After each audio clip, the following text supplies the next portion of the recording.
Part 1 of The Devil's Tritone. The Scent of Copper and Mist.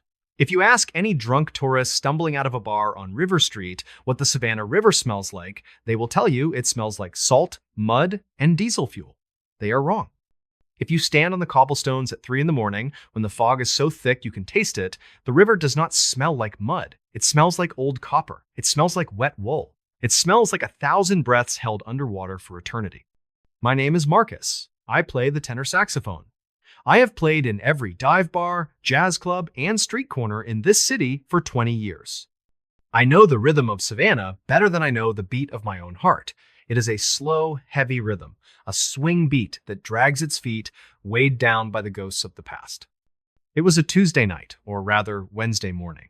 The air was cold, a rare chill for Georgia, and the fog had rolled in off the water like a white wall, erasing the lights of the Talmadge Bridge. I had just finished a set at a small club near the chaotic stone steps they call the Stairs of Death. The club was empty, save for the bartender and a couple of regulars who looked like they had grown out of the bar stools. The music of the ballast. Stones? I packed my saxophone into its velvet-lined case while the brass was still warm from my breath. The bartender asked if I was walking home, and I told him I always do because the car won't start and cabs avoid the ramp this late. He told me to be careful because the water was high, and people say when the water touches the top of the pylons, the ballast stones get restless. I laughed because I was not afraid of rocks. River Street was deserted, and the old cotton warehouses loomed over me like rib cages in the mist. I walked on the cobblestones, which are actually ballast stones brought over in the hulls of ships from England and Africa 200 years ago. They were dumped here to make room for cotton, so when you walk here, you are walking on pieces of Liverpool and Ghana and history soaked in misery. I heard my boots echo with a click and a clack, but then the echo changed to a wet slap. I called out, but my voice was absorbed by the fog. As I passed a gap between two warehouses, I heard a single sustained musical note. It was a low B-flat, trembling with vibrato, coming from the black water. The drowned tenor. I am a musician, and I cannot ignore a sound like that. It was the saddest sound I had ever heard. I peered over the iron railing into the oily black water and shouted to see if someone was there. The note stopped and a wet whisper sounded right next to my ear, telling me to play. It sounded like air bubbling through water, and it knew my name. Arrogance took over my fear. I set my case on a bench, assembled my mouthpiece with trembling hands, and blew a test note. The river answered. From the murky depths, a harmony rose up from 100 gurgling voices hitting a perfect major third above my note. It was a sound that should not exist in physics. I played a frantic jazz improvisation, and pale gray hands broke the surface to grip the pylons. The fingers were long and bloated. Then a woman rose from the water wearing a dress of rotting lace with hair made of river weeds. She had no eyes, only sockets filled with black silt. She opened her mouth, spilled black water over her chin, and told me to finish the chord. The ballast heart. She offered me a black, smooth ballast stone. When she tossed it, the stone defied gravity and arched over the railing to land with a heavy thud at my feet. It was wet and pulsing like a heart made of rock. The woman in the hands vanished, but the stone remained. I heard a melody in my head that felt dangerous, like a key turning in a lock that should have remained shut forever. Against every instinct, I touched the whetstone. It was warm and felt like human flesh. The moment my skin touched it, the sound of the wind died, and all I could hear was the rush of water filling my ears. I shoved the saxophone into its case and the pulsing stone into my pocket. I ran toward the Stairs of Death, scrambling up the slippery, moss-covered steps until I reached Bay Street. I thought the height of the bluff would protect me, but I felt a drip of water run down my leg. My pocket was leaking and the stone was still wet. From the sewer grate beneath my feet, a low B-flat hum drifted up. The river was in the pipes, and it was under the street, following the stone. I had just brought the chorus home with me. Part 2 of The Wet Apartment. The Pulse in the Wood. My apartment was on the 3rd floor of a crumbling Victorian building on Abercorn Street. Usually, it was dry and dusty and smelled of lemon polish and old books, but when I unlocked the door that morning, the air inside felt heavy.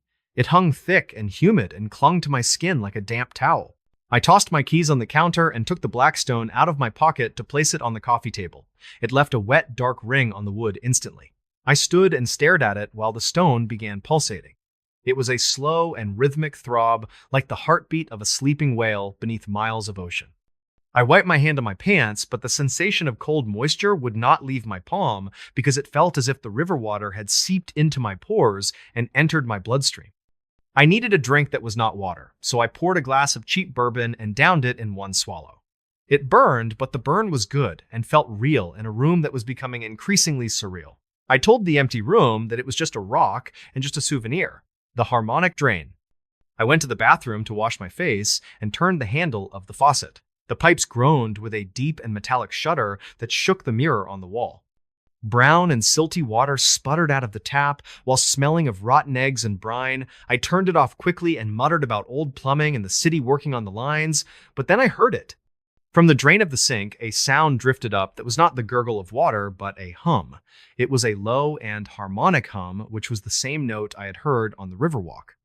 I backed away from the sink as my reflection in the mirror looked pale and terrified. I walked back into the living room and saw that the stone on the table had moved. I had placed it in the center, but now it was at the edge, closer to my saxophone case. The puddle around it had grown into more than just a ring because water was dripping off the table and creating a dark pool on the rug.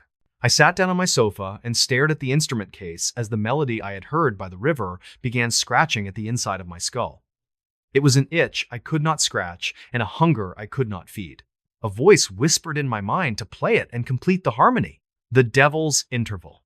I tried to resist and turned on the television to drown out the silence, but the news anchor sounded muffled, as if I were listening to her from the bottom of a swimming pool. The picture flickered with wave, like interference lines rolling across the screen. I turned the television off, and my hands moved on their own to reach for the case. I took out the saxophone and wetted the reed in my mouth, which tasted of salt. I stood in the middle of my living room with the black stone pulsing on the table in front of me. I closed my eyes and played the first note. It was a low B flat, but it did not sound like a saxophone because it sounded like a foghorn. The walls of my apartment seemed to vibrate and the plaster on the ceiling cracked. I played the next note, which was a sharp fifth known as the Devil's Interval. The moment I hit that note, the temperature in the room plummeted and my breath came out in white clouds. The pool of water on the floor began to bubble. I played the melody the woman in the river had given me, which was a twisting and spiraling tune like a musical staircase leading down into the dark. When I opened my eyes, my apartment was gone. The walls were no longer covered in wallpaper, but were covered in barnacles and dripping seaweed. The floor was not wood, but was mud, and the air was filled with green bioluminescent specks floating around me like fireflies. In the corner of the room, standing where my bookshelf used to be, were the listeners.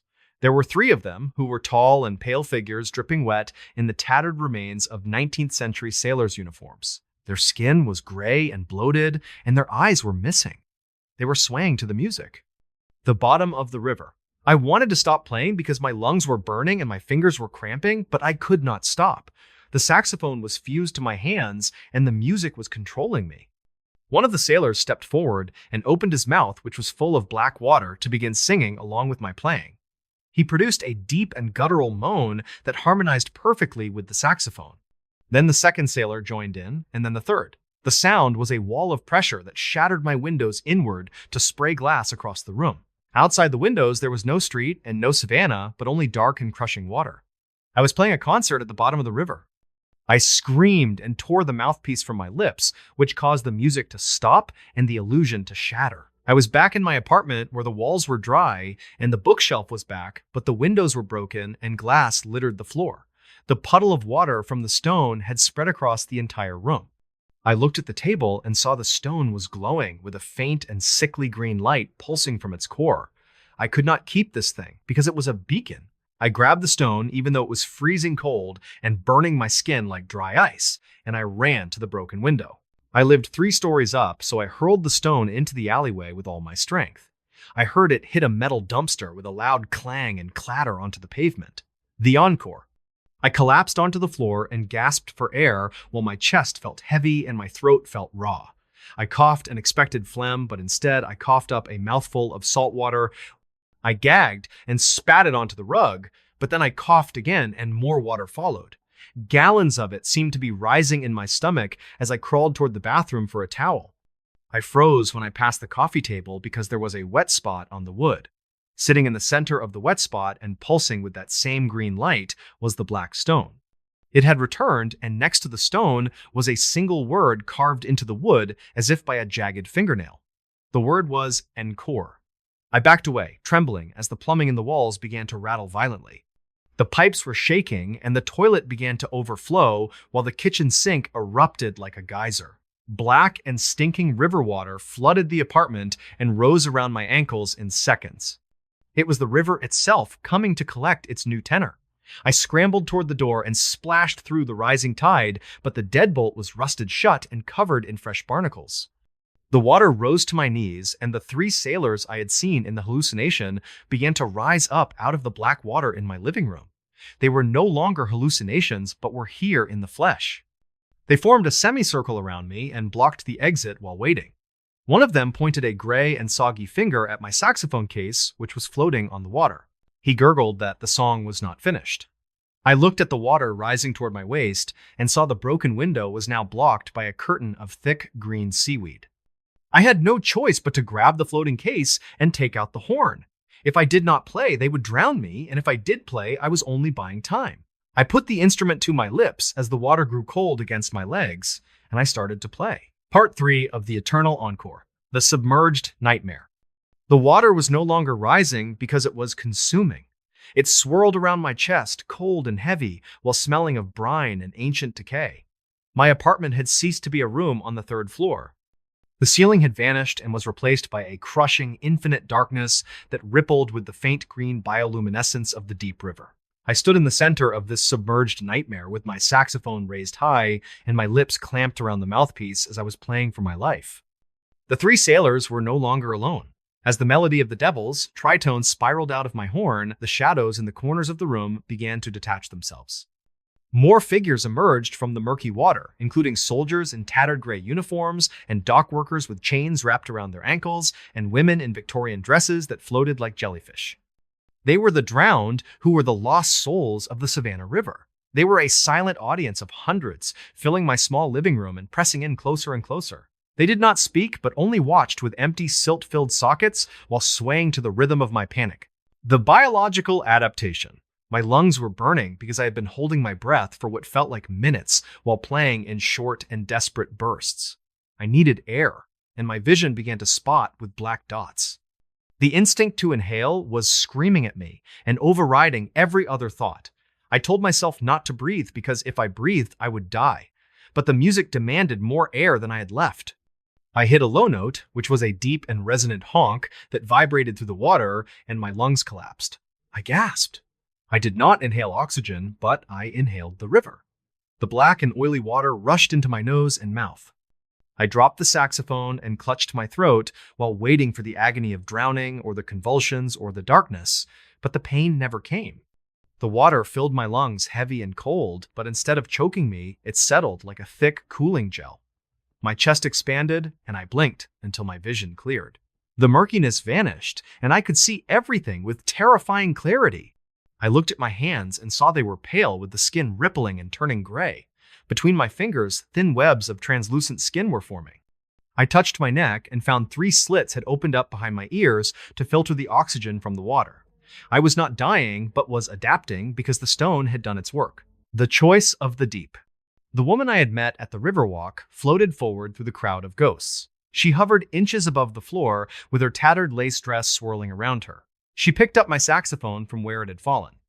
The instrument had changed too, because the brass was now tarnished and covered in green patina and barnacles with keys inlaid with mother of pearl that glowed softly. She held it out to me and whispered that I must play the solo. I took the horn because it felt part of me now as an extension of my new water-filled lungs. I asked if they would let me go if I played, but my voice sounded like the grinding of stones.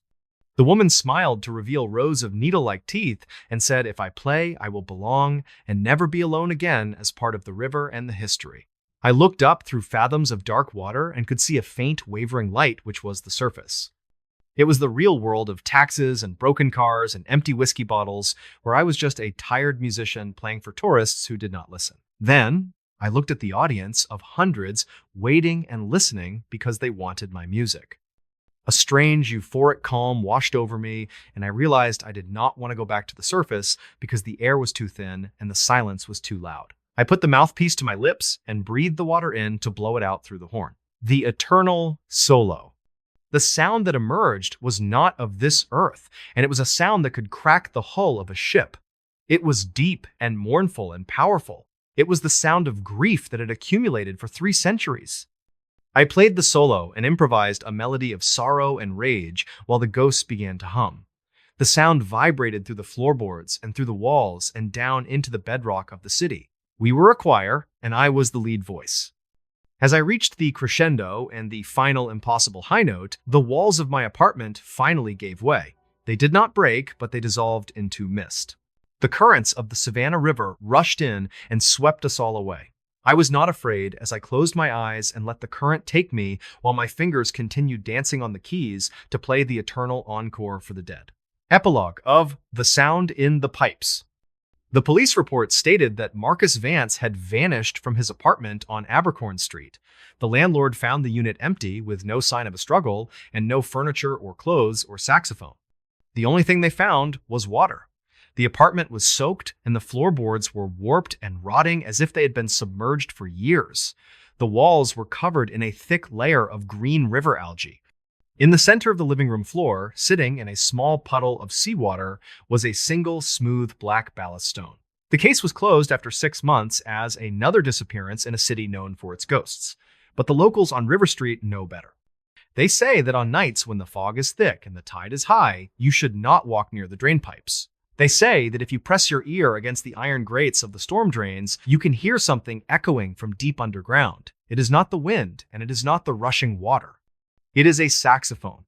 It plays a slow and mournful jazz tune, accompanied by a low humming chorus of 1,000 voices.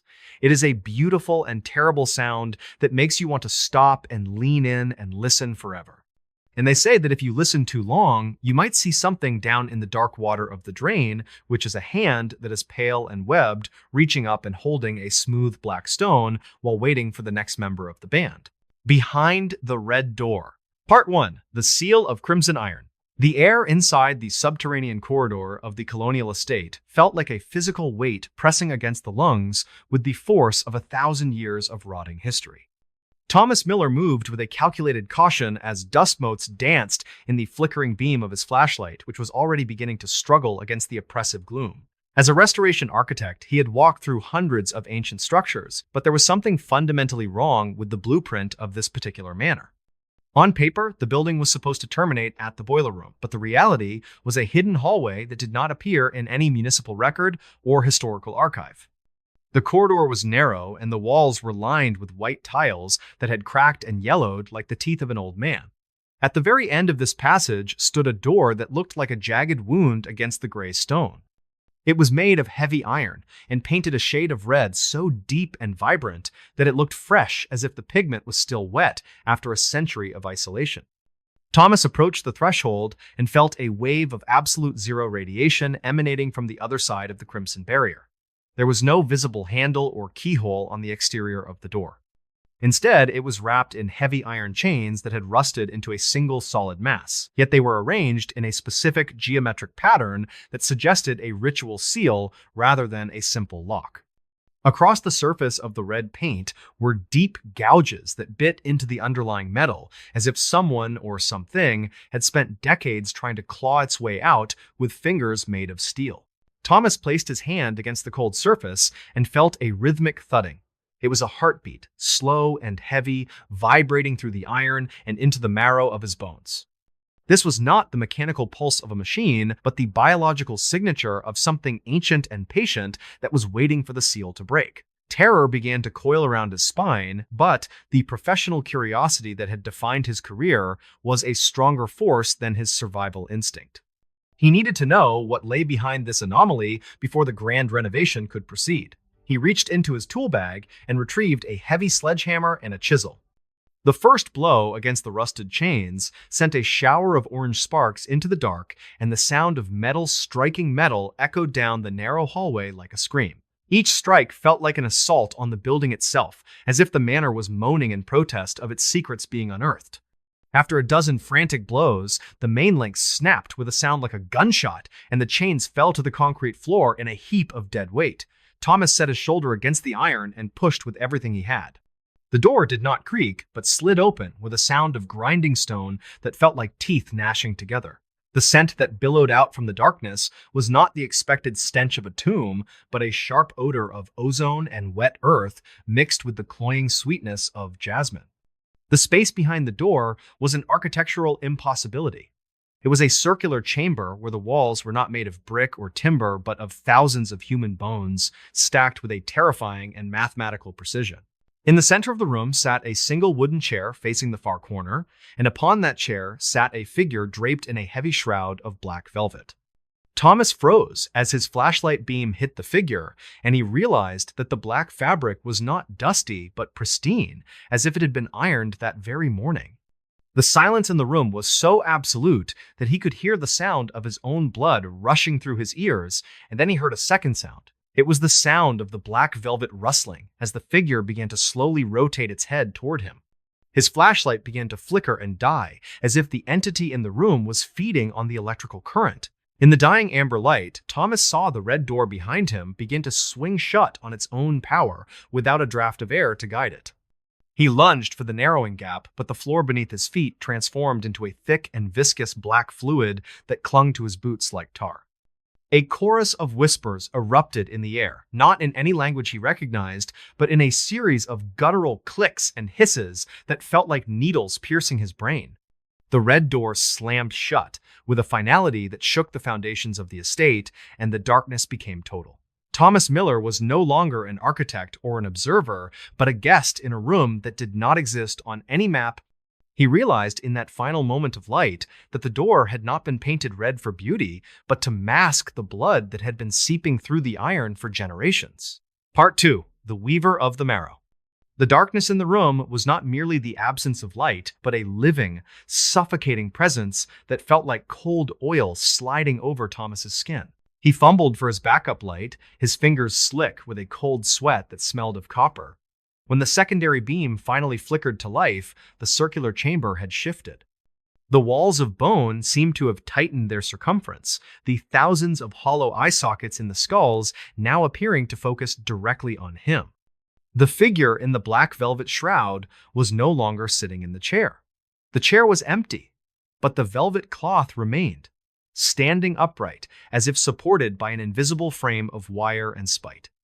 The smell of jasmine had intensified until it became a physical weight, a floral perfume masking the underlying scent of something ancient and unwashed.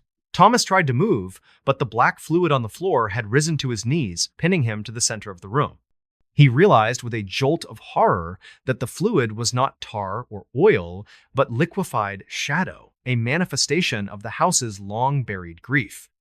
From the darkness beyond the reach of his flashlight, a voice began to speak. It did not come from a single point, but echoed from within the very walls of bone. The voice was a discordant harmony of 100 different tones, ranging from the whimpering of a child to the raspy command of a dying old man. It spoke of the Weaver, the entity that had been sealed behind the red door when the colony was first established. The Weaver did not eat flesh. It consumed the lineage and the memories of those who dared to walk the hallways of the living. The black shroud began to move toward him, gliding across the surface of the shadow fluid without a sound. As it approached, the fabric peeled back to reveal the entity beneath. It was not a monster of scales or claws, but a spindly construction of silver needles and human hair woven into a terrifying mockery of a woman's form. This was the Weaver of the Marrow. She reached out, a hand made of sharpened bone, and touched the wall, and Thomas watched in frozen silence as one of the skulls in the masonry began to glow with a sickly internal light. The skull began to speak in Thomas's own voice, reciting his childhood memories, his first day of school, and the face of the woman he had loved and lost. One by one, the bones were claiming his history, stripping him of the things that made him Thomas Miller. The architect realized the true purpose of the red door. It was a filter, a place where the house collected the essence of its inhabitants to keep the structure standing. Every brick in the manor above was held together by the stolen lives of the people who had called it home. The weaver was the architect of this spiritual foundation, and she had been waiting for a new master of design to refresh the blueprints. She leaned in close, her face a blank mask of woven gray hair, and Thomas felt a sharp, icy sting in his temple. He felt his knowledge of geometry, his understanding of load-bearing walls, and his vision for the restoration being pulled out of his mind like threads from a tapestry. The weaver was incorporating his professional expertise into the very walls of the chamber. As his mind began to fray, Thomas saw a vision of the manor's future. He saw the grand reopening, the wealthy guests walking through the halls, and the subtle, red stains appearing on the floorboards beneath their feet.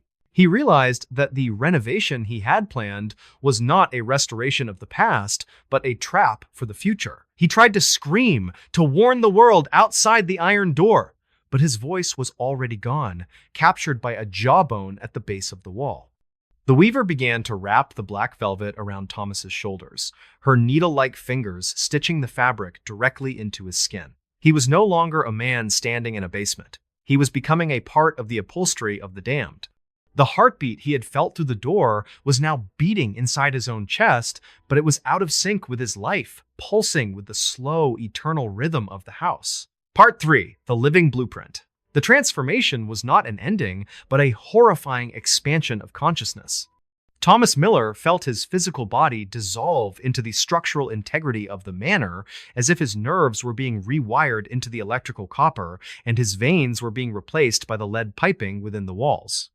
The weaver of the marrow worked with a rhythmic and silent grace, her silver needles flashing in the absolute dark as she stitched his soul into the insulation. He was no longer an architect, standing in a room. He was the room. He could feel the weight of the 3 floors above him pressing down on his spine, and he could sense the scuttle of insects in the attic as if they were crawling across his own skin. The black velvet shroud had become his new epidermis, a layer of mourning that bound him to the circular chamber forever. The weaver stepped back and surveyed her work, her blank face of woven hair tilting in a gesture of grotesque satisfaction. She had a new blueprint now, a living intellect to manage the house's hungers. Above him, the modern world continued its oblivious march. He felt the vibration of footsteps on the first floor, the contractors and the lawyers, the people who thought they owned the deed to this land. They did not realize that the house was a predator and that the red door was its mouth. Thomas tried to manifest a sign of his presence, attempting to make the lights flicker or the floorboards groan, but the house filtered his efforts, turning his screams of agony into the ambient, settling noises that the inhabitants would dismiss as the charm of an old building. Months bled into a single continuous cycle of sensory awareness, the renovation was completed, and the manor was reopened as a luxury hotel for the elite. Thomas felt every guest that checked in. He felt the warmth of their bodies against the carpets and the pulse of their lives through the furniture. The weaver remained in the basement behind the red door, her needle-like fingers constantly vibrating as she harvested these small, daily tragedies of the guests, their secrets, their infidelities, and their fleeting fears. She fed these morsels to the bone walls, and in return, the house glowed with a predatory beauty that attracted even more victims. Thomas was the processor of this energy, the forced administrator of a spiritual parasite. The cycle reached its inevitable climax on a stormy autumn night. A young woman named Sarah, a historian hired to document the house's lineage, found herself drawn to the basement. Thomas felt her curiosity like a sharp needle pricking his awareness. She had found a set of old keys in the attic that didn't seem to fit any known lock. As she descended the stairs, Thomas tried to push against the air to create a draft that would turn her back, but the weaver's threads held him tight. Sarah reached the hidden hallway, her flashlight beam cutting through the dust that Thomas now felt as if it were in his own eyes. She stopped at the end of the corridor, and the light reflected off the crimson iron of the door.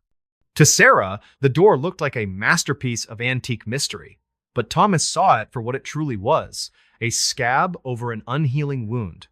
He felt her hand reach for the iron chains, which had been magically restored to their original, unbroken state. The moment her skin touched the red paint, the house groaned in anticipation.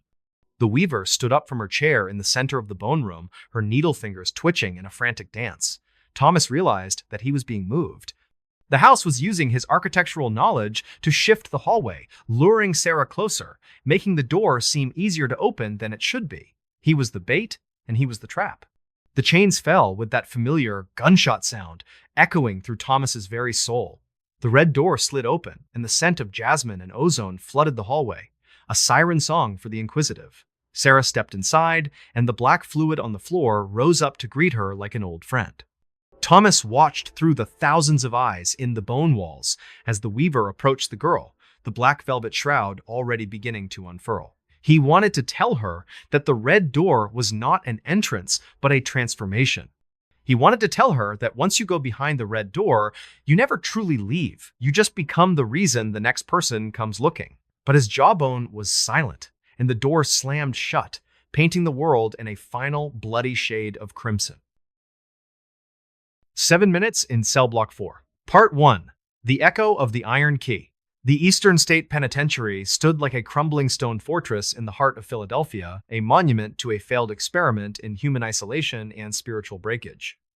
Its radiating cell blocks were designed to force a man to look inward until he found a path to redemption, but most men found only the screaming void of their own fractured minds. Elias Thorne, a night security guard with a penchant for the building's darkest histories, walked the perimeter of Cell Block 4 with a heavy flashlight that cut through the thick dust of the corridors. Unlike the rest of the prison, which was open to the occasional tour group, Block 4 remained under a permanent seal of neglect and shadows. The air here was different from the rest of the facility. It was thick and stagnant, smelling of lime, old sweat, and a dry electric tension that made the hair on his arms stand upright. The legend of 7 minutes was a dare whispered among the veteran staff and the local ghost hunters who lingered near the stone walls. It was said that if a person entered the isolation cell at the very end of Block 4 and remained for exactly 7 minutes in total darkness, they would be granted a vision of their own future. But the catch was the silence itself, which was a physical presence in the block. The cell was built with a double-layered stone wall that blocked every vibration from the outside world, creating a sensory vacuum that stripped a person of their reality. Most who tried the dare ran out screaming within 60 seconds, claiming the silence had a voice that knew their darkest secrets. Elias, driven by a cynical curiosity and a life that felt like it was going nowhere, held the heavy iron key to the isolation door. He did not want a vision. He wanted to prove that the darkness was just empty space and that the fear was nothing but a trick of the nerves. He reached the end of the corridor where the ceiling dipped low and the stones were damp with the condensation of 100 years. The door to the final cell was smaller than the others, a heavy slab of oak reinforced with iron bands that looked like the skin of an ancient reptile. As he slid the key into the lock, the metal screamed as if it had not been turned since the prison closed in 1971. The door creaked open, revealing a space no larger than a coffin stood on its end. There was no bed, no sink, only a single slit in the ceiling, known as the Eye of God, which was currently choked with dirt and the pale light of a winter moon. Elias stepped inside, and the transition was instantaneous and jarring. The sounds of the distant city, the sirens, the wind, and the hum of his own flashlight were cut off as if a blade had severed his connection to the physical world. He checked his watch, and the digital glow showed exactly midnight. He clicked his flashlight off, and the darkness was absolute and heavy. It was not the darkness of a bedroom, but a physical weight that pressed against his eyes and his chest. During the first minute, Elias focused on his breathing, trying to maintain a rhythm that would keep his heart from racing. He could hear the rush of air in his nostrils and the rhythmic thud of his heart pounding against his ribs like a hammer. By the second minute, the sound of his blood flowing through his ears began to roar like a distant ocean tide. It was a sound he had never noticed before, a biological machinery that was suddenly deafening in the absence of external noise. He felt his pulse in his fingertips, and the sound was like the ticking of a clock that was counting down the seconds of his sanity. By the third minute, the hallucinations began to manifest in the void. His brain, starved for sensory input, began to invent light where none existed.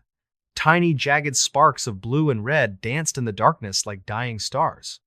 He felt a phantom touch on his shoulder, a cold pressure that felt like a hand made of ice and ancient earth. He reached out to touch the stone wall to ground himself, but his fingers met only more cold and damp stone that seemed to vibrate with a low frequency.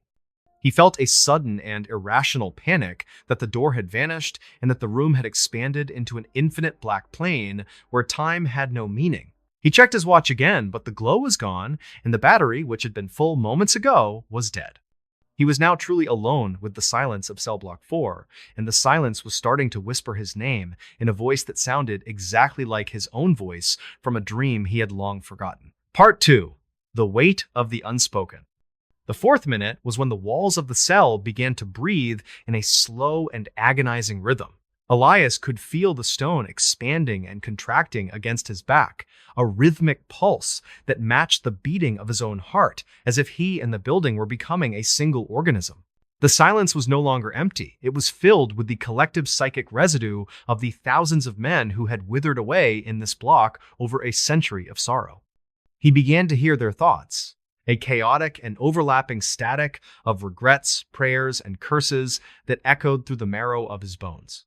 They were not speaking to him, they were speaking through him, using his body as a resonator for their ancient pain. He felt his own memories being pushed aside to make room for lives he had never lived and crimes he had never committed. He saw the face of a mother he did not recognize and felt the sting of a cold Philadelphia winter from 1845 when the prison was still a new and terrifying experiment. By the fifth minute, Elias lost his sense of gravity and orientation. Without a horizon or a single point of light, his inner ear failed, and he felt as if he were falling through a bottomless shaft. He was tumbling through layers of shadow and time where the air grew cold and smelled of wet earth and ancient limestone. He tried to speak to anchor himself to his own voice, but his throat was dry, and the sound he made was swallowed instantly by the stone walls, as if the room was eating his identity. It was as if the room was a digestive tract for the soul, stripping away his name, his age, and his purpose. He realized then why the prisoners of the past had gone mad within these walls.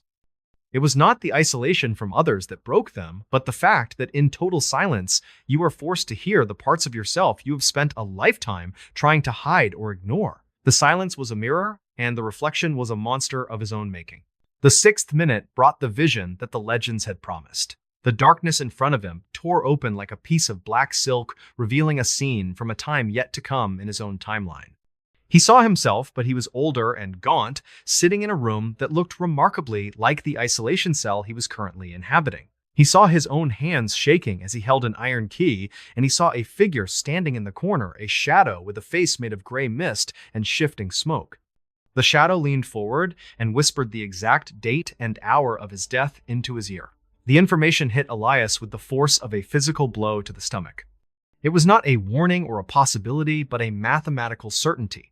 The future was not a path you chose, but a cell you were already sitting in, waiting for the door to lock from the outside. He felt the weight of his entire life collapsing into a single point of unavoidable fate.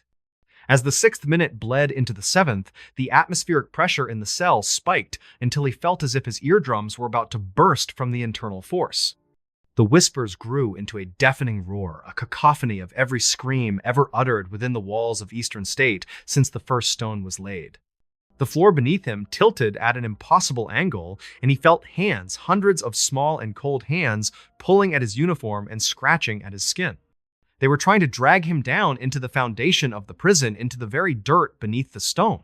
They did not want to hurt him, they wanted him to stay and become a permanent resident. They wanted a new voice to add to the chorus of the silent ones who lived in the cracks of the masonry. Elias felt his grip on reality slipping away as the 7 minutes neared their end. He fumbled for the door, his fingers clawing at the wood until his nails bled and his knuckles were raw. He found the iron band and pulled with a strength born of pure and primal terror. The door resisted at first, held by the vacuum of the room and the weight of the shadows that clung to his back like wet wool. Just as the 7th minute ended and the silence reached its peak, the lock clicked with a sound like a breaking bone. The door swung open, and Elias tumbled out into the corridor of cell block 4, falling onto the hard concrete floor. The moonlight through the distant windows felt like a blinding explosion of white fire, and the sound of the wind outside was the most beautiful music he had ever heard. He lay on the cold floor, gasping for air, his chest heaving as he stared up at the vaulted ceiling and realized that the man who had walked into that cell was gone, and something else had come out in his place. Part 3. The Silent Passenger. Elias Thorne quit his job at Eastern State Penitentiary the very next morning before the sun had even fully risen over the city. He did not give a reason or wait for his final paycheck. He simply handed in his badge and the iron key to a confused supervisor and walked out of the gates without looking back.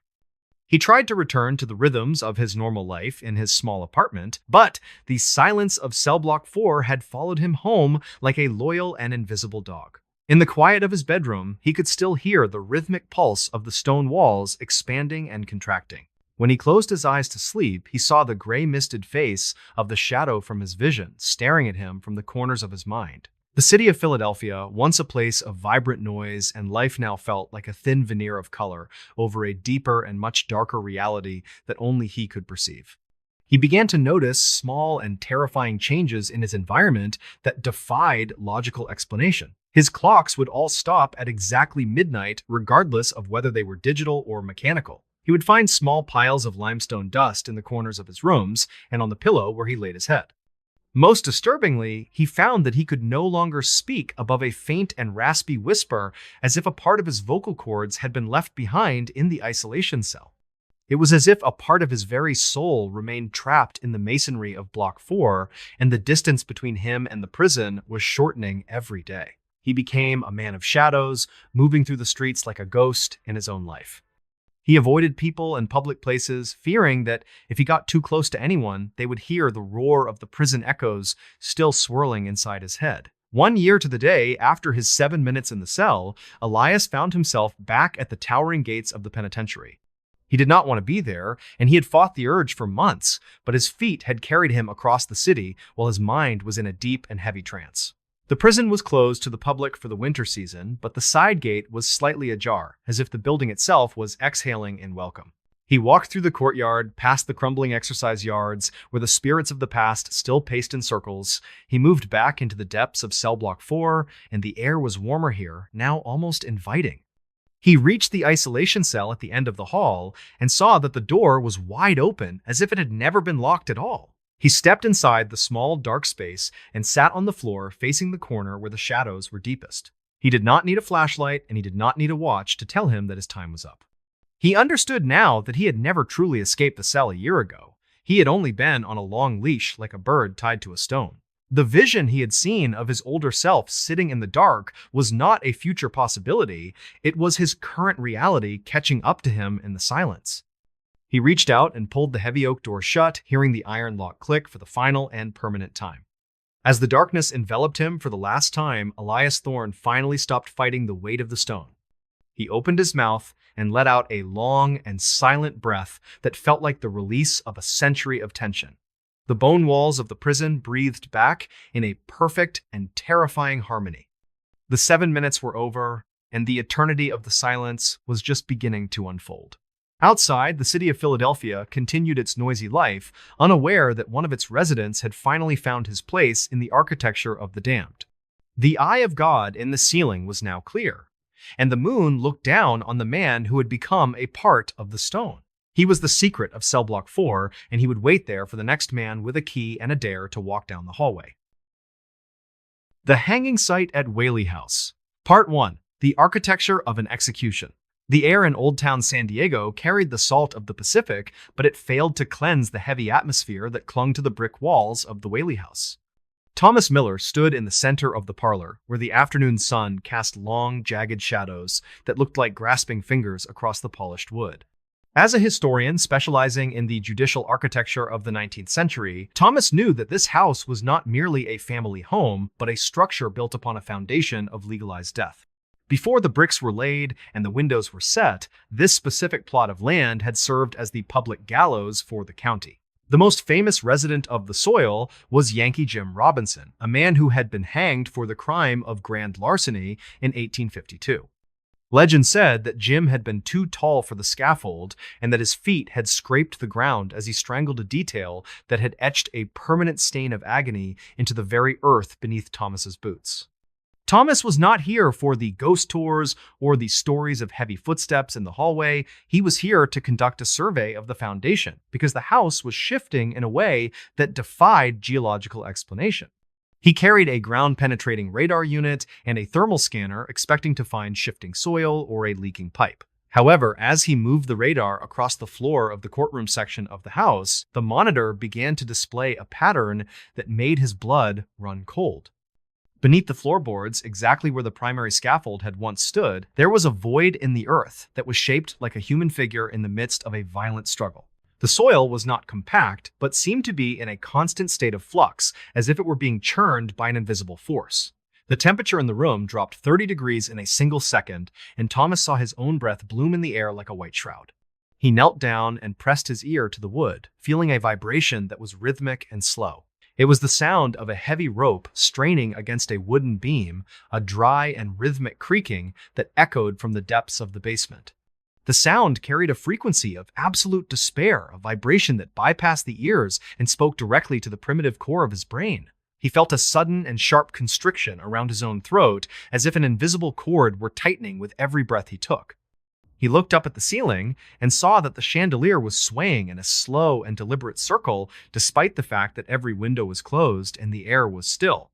The shadows on the wall began to lengthen and detach themselves from the furniture, forming the silhouette of a massive man with a broken neck and a head that hung at an impossible angle.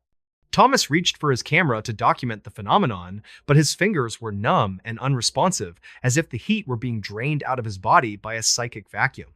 He realized then that the Whaley house did not just sit on top of the hanging site, it had incorporated the energy of the execution into its physical structure. The bricks had been fired in the heat of that day, and the mortar was mixed with the dust of the gallows. The house was a living battery for the final moments of Yankee Jim. Thomas watched in horror as a dark and viscous fluid began to seep upward through the cracks in the floorboards. It was not blood, but a thick black residue that smelled of wet earth and ancient hemp. The fluid began to coil around his ankles like a snake, pulling him toward the center of the room where the radar had detected the void. The walls of the parlor began to groan with a sound that resembled a man trying to scream through a crushed windpipe. The floorboards beneath Thomas's feet started to warp and split, revealing a darkness that was deeper than any shadow. He saw the spectral image of a thick rope descending from the ceiling, its frayed ends glowing with a sickly violet light. The loop of the noose expanded until it was large enough to accommodate a man's head, and it began to pulse in time with the creaking sound from the basement. Thomas tried to scramble backward, but the black fluid had pinned him to the spot. He was no longer in a historic museum in California. He was back in 1852, standing on the edge of the trapdoor with a crowd of silent witnesses watching him from the corners of the room. The house had decided that the hanging was not yet finished, and it needed a fresh soul to provide the weight that Yankee Jim had lacked. As the noose descended toward his neck, Thomas saw the face of Thomas Whaley in a portrait on the wall. The eyes of the patriarch were no longer painted, but were real and filled with a terrifying pity. The house was not haunted by the Whaleys, they were merely the caretakers of the execution ground. They were the ones who had to listen to the scraping of feet every night and the snapping of the rope every morning. The black fluid reached his knees, and the noose touched the skin of his throat, feeling as cold as an ice pick. The last thing Thomas saw before the light failed was the silhouette of a massive man standing in the doorway, his hands tied behind his back, and a look of infinite sorrow in his hollow eyes. The gallows were open, and the drop was waiting. Part 2. The Descent into the Hollow Earth. The pressure around Thomas's throat intensified until the world became a blur of static and gray mist. He felt the floorboards beneath him finally give way, not with a snap of wood, but with a silent dissolution into the black fluid that had consumed the parlor. He plummeted into the darkness of the crawl space beneath the house, a place that was never meant to be accessed by the living. As he hit the dirt floor, the impact sent a cloud of fine white dust into the air, and the smell of lime and ancient rot filled his nostrils. He scrambled to find his flashlight, and when the beam finally cut through the gloom, he realized he was standing in the very heart of the Whaley house's secret. The basement was not a simple foundation, but a cavernous chamber where the original wooden supports of the city gallows still stood embedded in the earth, like the ribs of a buried leviathan. The ground beneath his feet was not solid soil, but a mixture of crushed bone and gray ash that shifted with every movement he made. In the center of the chamber stood a massive vertical beam of oak charred by time and stained with the dark residue of the black fluid he had seen above. This was the king post of the gallows, the central anchor that had held the weight of Yankee Jim Robinson. Thomas moved his light up the beam and saw the deep grooves where the rope had worn away the wood over decades of phantom struggle. The creaking sound he had heard in the parlor was deafening here, a rhythmic and grinding noise that seemed to vibrate the very fillings in his teeth. He realized with a jolt of terror that the house was not sitting on the site, it was feeding on it. The brick walls above were acting as a chimney, drawing the residual agony of the execution upward to sustain the structure. As he moved deeper into the shadows, he saw a collection of small personal items scattered around the base of the gallows beam. There were rusted spectacles, a silver thimble, and a child's leather shoe. These were not relics of the criminals, but the trophies of the house itself, tokens taken from the Whaley family and their guests over the past century. Each object was coated in a thin layer of the black fluid, pulsing with a dim and sickly light. Thomas felt a cold hand brush against the back of his neck, and he spun around but saw only the shifting curtains of dust. The thermal scanner in his pocket began to beep, a frantic and high-pitched warning indicating a heat signature that was off the charts directly in front of him, yet the air felt like it was freezing his skin. He was standing in the presence of a thermal inversion, a hole in reality where energy was being sucked out of the world and into the void. Suddenly, the shadows began to coalesce into the figure of a man standing beneath the phantom trapdoor. It was not the massive silhouette of Yankee Jim, but a smaller, more refined figure wearing a Victorian frock coat. It was Thomas Whaley, the man who had built this house over a graveyard. His face was a mask of eternal regret, and his hands were frantically trying to scrub a dark stain from the gallows beam that would not disappear. He looked at Thomas with eyes that were leaking the same black fluid, and his mouth opened to reveal a tongue that had been replaced by a length of hemp rope. He reached out to Thomas as if trying to warn him, but the massive shadow of Yankee Jim emerged from the darkness behind him. The giant man looked down at the architect, his neck elongated and his eyes bulging with the pressure of the noose that was still tied around his throat. The giant did not attack with his hands. Instead, he began to walk in a slow and heavy circle around Thomas, and with every step, the ground beneath Thomas's feet began to sink. The lime dust rose up to choke him, and the sound of the creaking rope turned into a chorus of hundreds of voices, all gasping for a final breath.